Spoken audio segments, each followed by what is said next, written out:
Hi, guys. I guess I'm happy to talk, Chris, a little bit about sort of my career and how I got here and what I do. And then the more questions, the better, probably. I'd rather spend time on what you guys want to talk about. So, Yeah. um, yeah, so I am a White House reporter for the Wall Street Journal. I've been doing White House coverage for about 4 years now.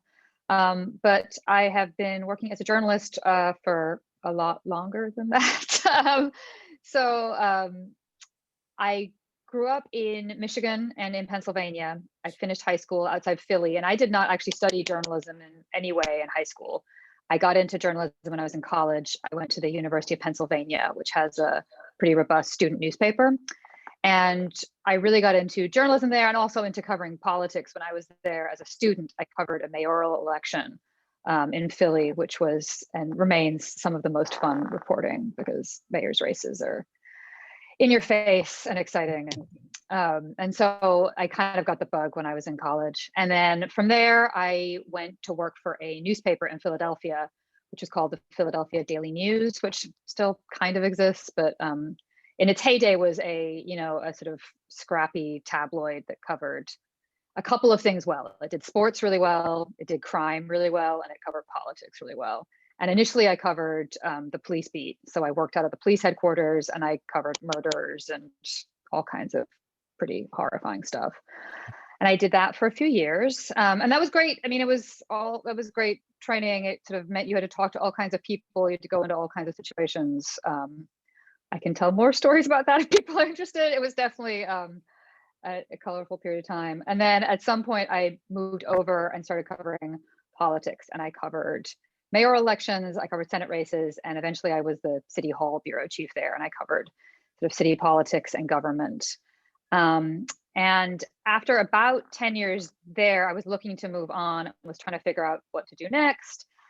And I was interested in covering politics in a bigger way. And what I ended up doing was I took a job where I went and moved to Iowa, which was to some people in Philadelphia deeply confusing.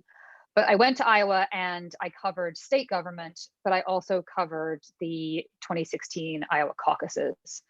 And I did that job was for the Associated Press. And so I went out there and I kind of knew I went in 2012 and I knew that 2016 was going to be an open presidential race on both sides. So I figured there'd be a lot of action on both sides. And there was. And so I spent 2015 and 2016 covering, I think I interviewed, maybe with the exception of like one or two, basically every Republican running for president in 2016, including I did not interview, but I had several moments with Donald Trump in 2015. The first time I saw Trump was at a sort of, they call a cattle call event, like a big roundup of candidates. They come out and all speak at one event. And this was a sort of faith-based group that had them all out to talk about their priorities. And this was a big event. There were like at least maybe 1,000 people there. And you guys may or may not have followed it. You might be too young, but it was noteworthy at the time because it was an event where Donald Trump said that he did not believe that John McCain was a war hero, and got immediate blowback. During the sort of the one-on-one session on stage when he said this. But ultimately, and at the time there was a reaction like, well, maybe this is it. Maybe he'll have to leave the race. And of course, he didn't. And looking back, it was kind of a telling moment about just the grip he had over so many people in the party and how different a candidate he was. But as a small footnote to that, Donald Trump didn't serve in the military himself. He got an exception during Vietnam because he had a bone. He said he had a bone spur in a foot. And he did what you call a gaggle after this appearance in Iowa, where a bunch of reporters kind of crowded around him and asked him a bunch of questions. And I asked him which foot the bone spur was in, and he couldn't remember. He was like, check my memoir. That was my first Donald Trump. It wasn't my last, but that was my first Donald Trump experience. Maybe a month later, he came out and went to the Iowa State Fair. And he came, and again, these things all look more clear looking back. He came on the same day as Hillary Clinton. More press covered Trump. He gave children rides in a helicopter. Then he walked through like the sort of streets of the state fair, which I don't know. Iowa has a very big state fair. It's got a butter cow. It's a very big deal. And he walked through, and eventually it was so crowded, there was such a mob around him that they had to put him in a golf cart to try and get him out of there safely. And so then another reporter and I, and there were all these, like the way the state there had people driving around in golf carts, really to transport like seniors because it was very hot if they couldn't get around. But another reporter and I then got into a golf cart and we told the guy, follow that golf cart. And we tried to like follow Donald Trump around the state fair. Didn't totally work, but it was definitely different than any other candidate, even at that point. So then in 16, though, my main job in 2016 was covering Hillary Clinton's campaign. So I covered her with 2 other reporters, and that was, obviously pre-COVID, it was a normal campaign where you flew all over the country, and I was in California and I was in Florida, and we were on planes, and I was in that press pack all year. And then when after that election, I moved out to DC to cover Trump.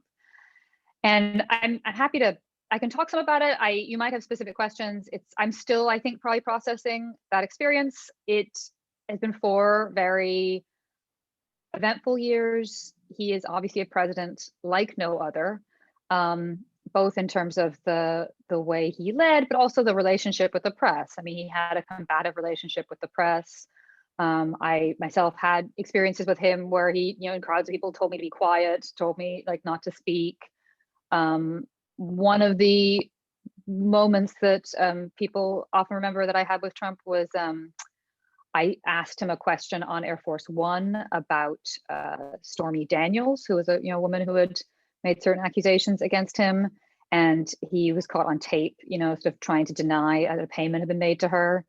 The footage of that went pretty global. So we had a sort of intense back and forth at times in these moments. He upended conventions in so many ways, not just in the way he dealt with the press. I mean, but he blew up international treaties. He tried to govern, he tried to do things by executive order that presidents don't do. He fought with people on Twitter. He assaulted world leaders and celebrities on Twitter. He meant that you were constantly on edge. You were always waiting for, the tweets in the morning, the tweets at night. You never really knew when he was going to stop, what he was going to do, how he was going to try and change the subject. So he was challenging to cover. I obviously worked on a team of people, so I didn't have to cover every single tweet, but we were really always watching him, and you never completely knew, and no one around him completely knew what was going to happen. But what was interesting with Trump is, I mean, if we had been having this conversation this time a year ago, I would have told you that there was a very solid chance that he would win re-election. That, despite the sort of chaos of his presidency, and despite the fact that he really aggravated divisions in our country in lots of ways, he had, and of course he still does, or maybe he had a lot of support. And a year ago, the economy was very strong, and he had survived the impeachment trial, or he was about, but it was around now that the impeachment was behind him. He had survived the Russia investigation, and his re-election looked, not definite, certainly he looked pretty good. And then the pandemic happened. And the story of 2020, obviously, as we all know, and we've all lived, was this country dealing with a once in a generation health crisis, and how much his administration struggled to deal with that, both in terms of the sort of logistics of the response, how he spoke about it, the message of his response. And then from the sort of spring of his trying to figure out how to respond to this and deal with this, we sort of staggered into this COVID campaign in the summer and fall, where you saw him really push back against all the restrictions. I was on, Air Force One with him a number of times in the summer and fall as he went to these giant rallies, despite COVID. And obviously, he came pretty close. Obviously, while Biden won a lot more votes, when you look at the states that decided it in the Electoral College, these were close. Some of these were close results. And so it is interesting. He continued, despite a lot of concerns about the way he handled COVID, he continued to enjoy a lot of support.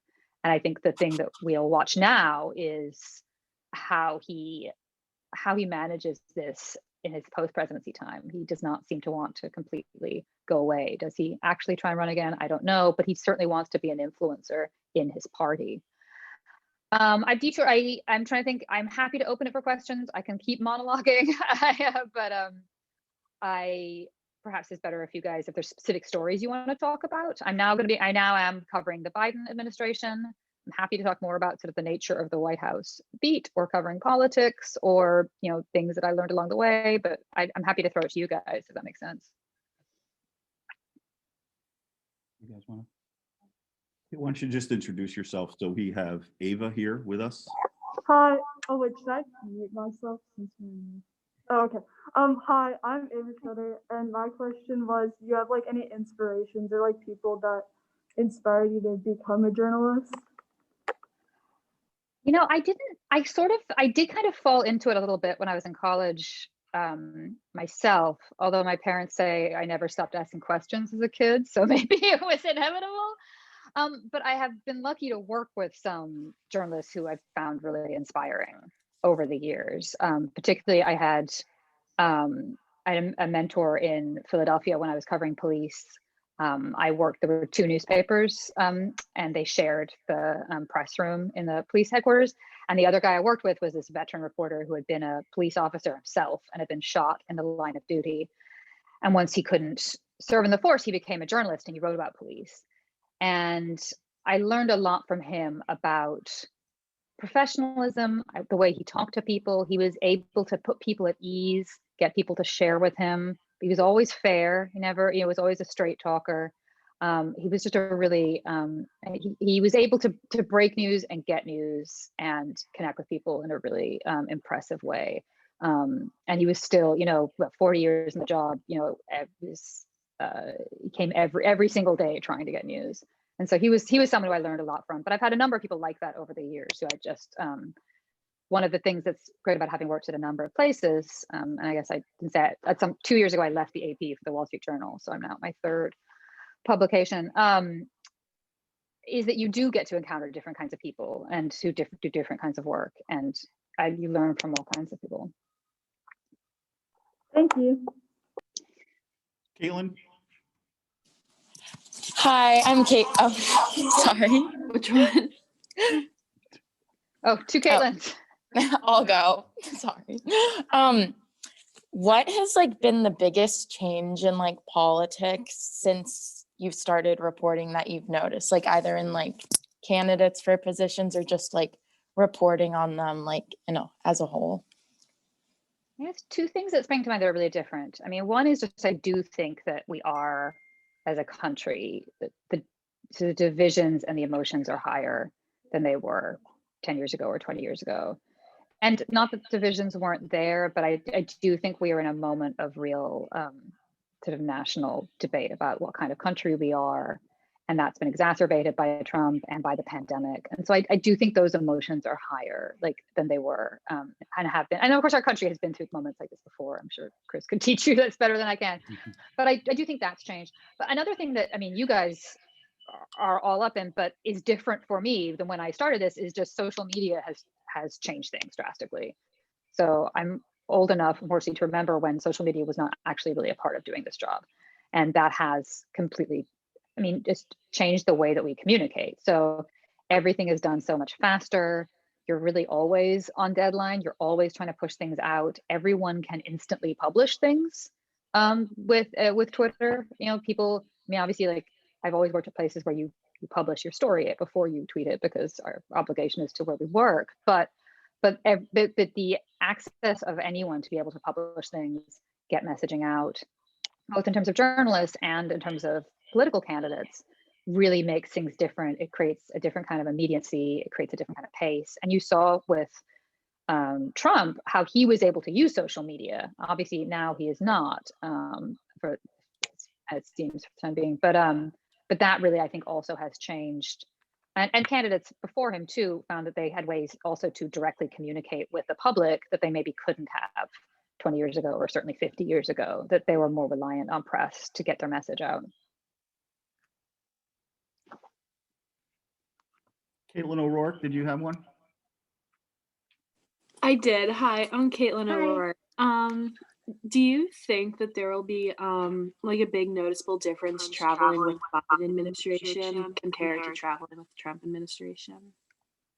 I mean, I think the thing that's different is that, Biden is running a different kind of White House. And so we're not going to see some of the things that we saw with Trump as much. And so one of the things that was interesting with Trump was that while they were criticized in lots of ways for their accessibility to the press, he was very accessible to the press. He talked to the press a lot. I mean, I'm sure you guys saw some of it, but he would have extended, exchanges with the press on the South Lawn anytime when he walked to the helicopter to leave for events. I'm sure you've seen some of those shots on the lawn. He would talk to reporters in the Oval Office. He would talk to reporters in the Roosevelt Room. So he did a lot of interviews at different points in time. So he would call into Fox News. So he was accessible in those kinds of ways, which was different. And I think the Biden administration has made very clear that they're doing press briefings daily, which is different. The Trump people were not doing that, and they are trying to provide a lot of information, and they're trying to set a tone about accessibility. But in terms of the president himself, I think that it will be a little bit different than with Trump. Traveling, one would assume. I mean, some of the things that happened with Trump is I remember when let's see, this was I guess 3 years ago in 2017.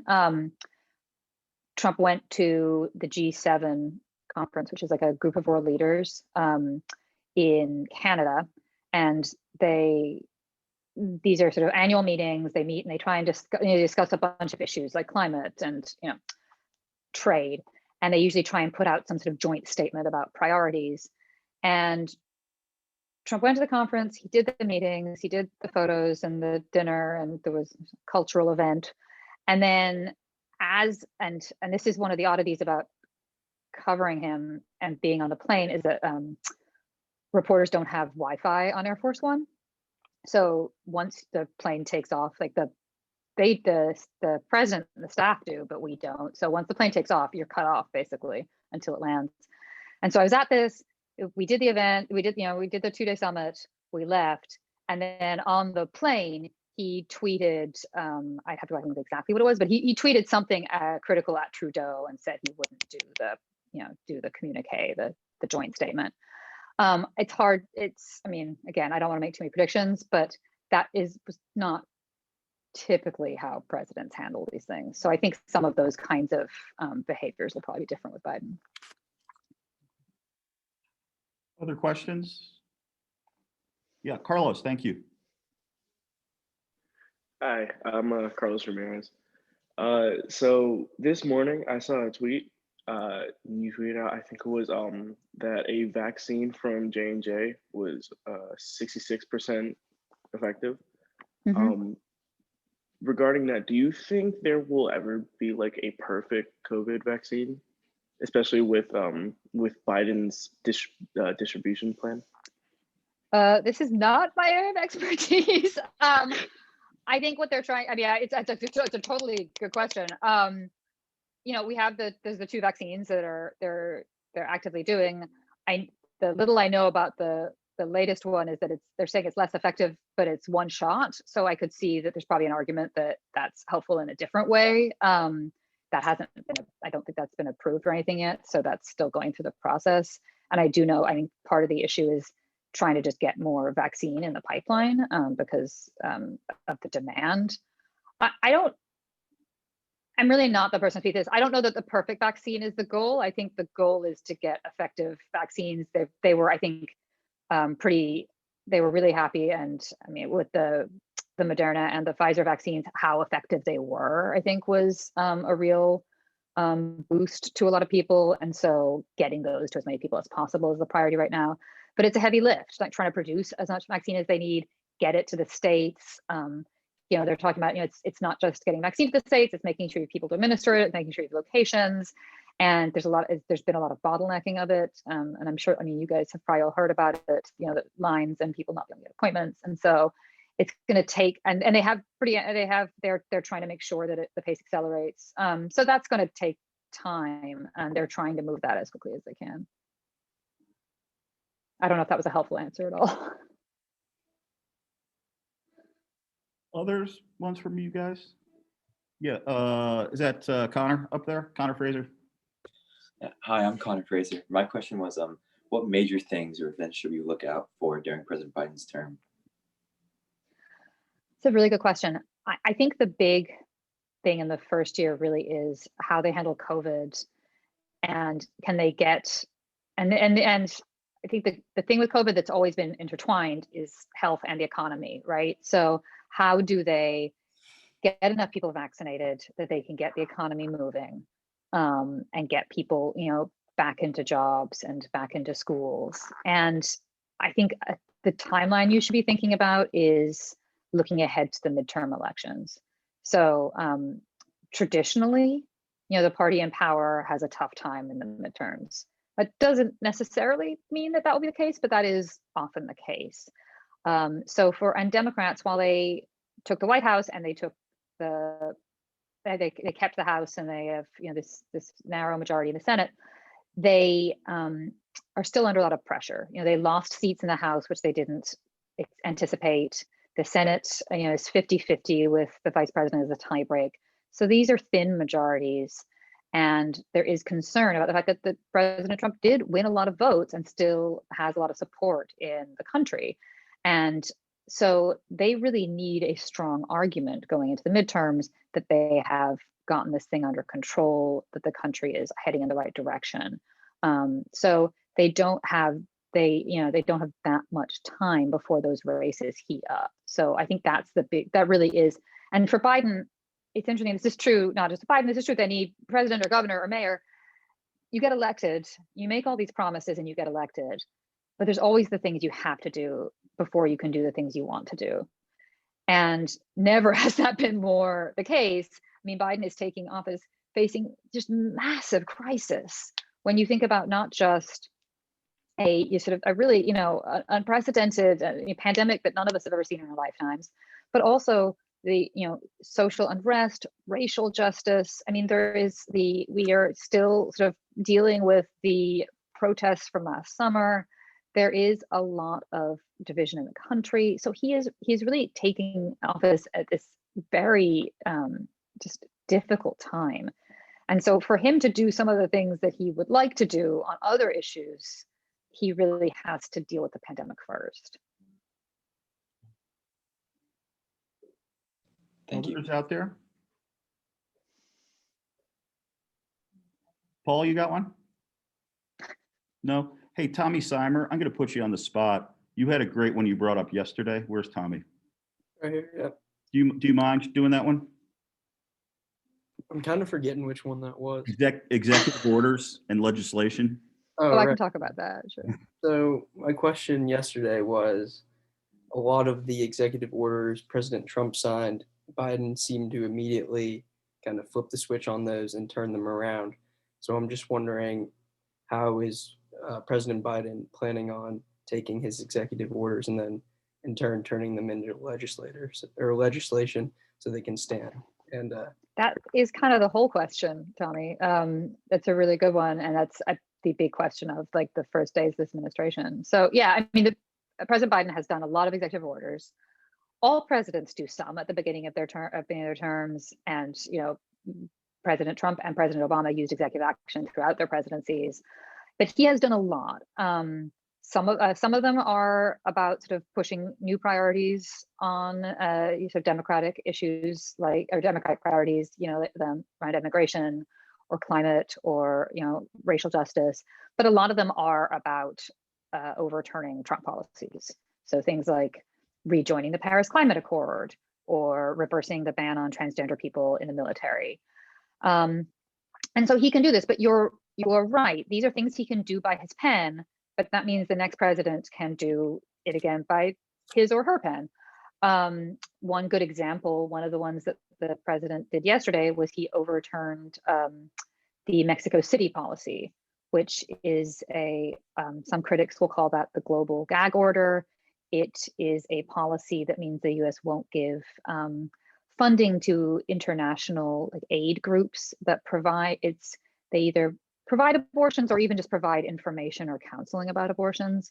And this is something that was put in place by President Reagan and has literally just been, when Republicans take office, they put it in place. When Democrats take office, they remove it. So it really is just a revolving policy depending on who has power.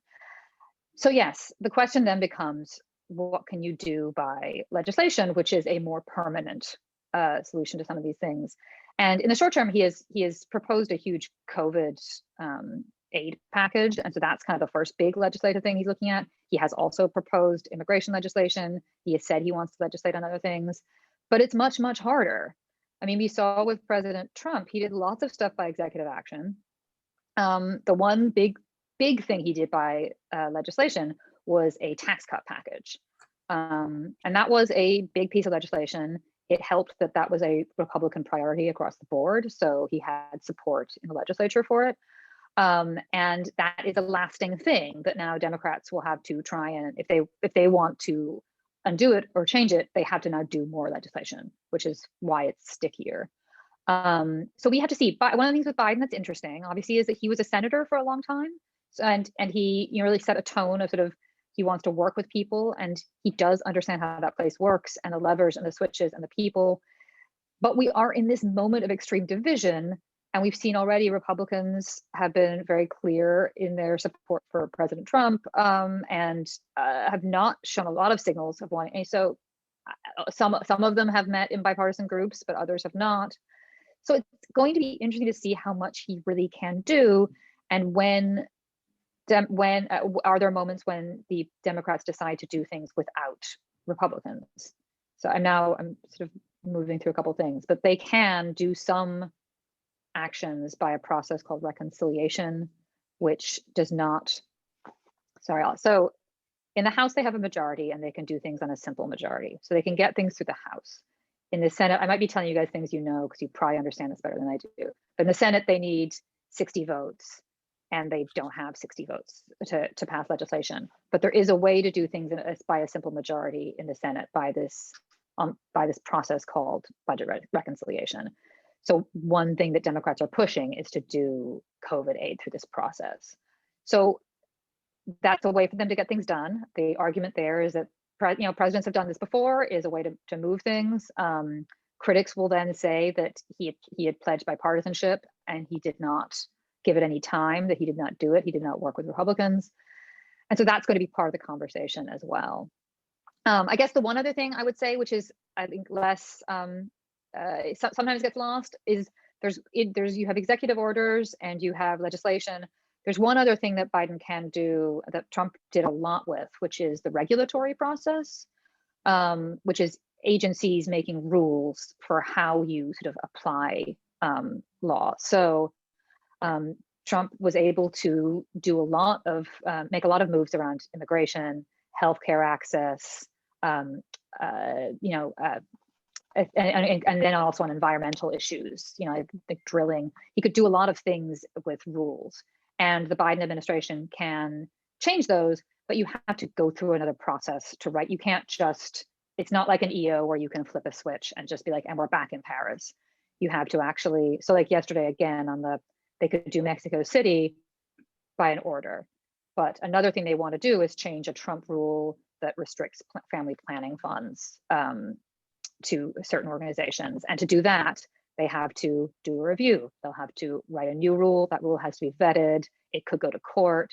So that's another piece. There's sort of 3 buckets of things that they can do, and that's another piece of it. Thank you. Yes, there's probably more than you needed. Maybe we have time. Miss Lucie's been so generous with her time. Do we have one more out there from anybody? Oh, great. Jackson, thanks. So you said that because of social media that you're posting a lot about the news and stuff like that. How do you make sure that everything you post out is factual and actually what yourself wants to be presented as? It's a really, really good question. And see, my work has a social media policy, so that governs some of it. But if you look at my social media, it's not the most exciting. So I try really hard to focus my social media on, either stories that I write, stories that my colleagues write, stories in other places. So I'm mostly, honestly, tweeting about things in the news from either my own publication sources that I know, sources that are vetted. I tend to, we like to try and save our reporting for the stories, not for our Twitter feeds. So I tend to mostly have the reporting in there. And then when I tweet out the story, I might tweet out like a couple times with different bits from the story to try and sort of push it. But I don't, everyone has different views on this. I don't tweet a lot of stuff about my personal life because I've had a lot of, especially under Trump, there was a lot of scrutiny, and I would sometimes get, I like lots of people, I think, would get sort of strange emails or inquiries, and I found it better just to keep my private life private. So I don't tend to do that, but I also don't know how much of a place there is for adding to the sort of conflict on social media. So I try to really just keep it focused on like the work and what the work is, and that's been an effective strategy for me. Okay, thank you. Maybe Miss Lucy, I have a two-parter. We've talked. Yeah, absolutely. The first one is, can you give us any behind the curtains of what it's like to be on Air Force One, working in the White House, how you balance your family and what you're doing? Because the kids all read like your last 5 pieces, and the times of them are so different, and just how you manage that. I mean, badly. I'm hiding in my bedroom because they're doing virtual school in the basement, and there's a piano tuner downstairs. So if you hear any noise, that's why. Behind the scenes, yeah, the thing that's great about being a White House correspondent is that you get to see all these aspects of presidential life up really close. So you get to see him in the Oval Office, and you get to see these parts of the White House, and you get to fly sometimes on Air Force One. There's a press pool of, I think it's there's a cabin in Air Force One that has like 14 seats for the press, and I mean, I've been on that a lot, and one, it's obviously just like a very nice plane, but also the president comes back and he talks to you. And when President Trump met with Kim Jong-un in Singapore, I was on that trip, and we flew back. So I actually was, that was a trip where we started in Canada for that conference I mentioned, and then we went to Singapore, and then we came back. And so we literally flew all the way around the world, that was a lot of time on Air Force One because you keep stopping to refuel. So it was sort of endless. It was a lot. But all those things are just this really like fascinating insight into presidential life. I'm trying to think of any other Air Force One. I can send you a picture if you want. But and then the work-life thing is hard. Here, I'll tell you an Air Force One story. The first time I rode on Air Force One, I moved here with my family right before Trump took office. And so at the time my kids were 5 and 2, and they'd started school, and I started my job, and it's a hard job. And when I started with Trump, I hadn't ever worked in Washington or covered Trump really beyond those few things I told you about, or covered the White House. So it was a pretty overwhelming time. They were in like new school and new daycare. And I was assigned to do a trip with Trump maybe like a month in. And once you've done it a few times, it's fine. But the first time, it's all a very complicated process of going to Andrews Air Force Base, and how you check in, and sort of how you get to the right spot, and are you vetted, all those things. So I was sort of trying to deal with all that stuff. And I was on the plane. And it's assigned seats, and I was in the AP seat. I was okay, and my phone rings, and we hadn't started taxiing, and I see that it's my son's school, and so I pick up the phone, and I don't really want to but he had not had a good day. He was not doing well, and they wanted to put him on the phone, and I didn't want to say, don't put my son on the phone, and I didn't want to say, actually I'm on Air Force One, because that just seemed like a really obnoxious thing to say. So I was like, just put him on the phone, I'm on a plane, make it really fast. And then he was on the phone, and he was crying, and I'm trying to calm him down, and the plane's about to take off, and it was fine. But I don't have any great work-life balance, especially now, because COVID means you just work all the time. I do my best to take breaks, and when I take breaks, really be very present with my kids. I try really hard to show up for all their things. But it is a job that is constant, and I'm consistently the only mom on my team. And so, and there's good things about these. I'm on a 6-person team, and people are very helpful if I have a kid's, if it's my son's birthday, or if I have a thing, or like if I need to switch. We sort of have a rotation at my work where you're on duty for a week, and if you're on duty, you're in the hot seat, and you sort of take all the incoming, and you're doing a lot of breaking news. But then for the next couple of weeks, you're able to do a little more what you want. You have a little more downtime. And so weeks that I'm in that space, it's working really, really hard. Other weeks I'm doing projects and it's a little easier. But in general, like, I have teammates who help. My husband does a lot, and you just kind of try and put one foot in front of the other. Like, I would not have the kids. So. I was going to say, as you did for us, and we want to let you go. So guys, how about a big round of applause for Miss Lucy? She might not. Patrick, are you clapping? Let's see your hands clap, Patrick. That's it. I wasn't sure. Anyway, Miss Lucy, thank you so much, and I'll be in touch about some St. John's gear for you.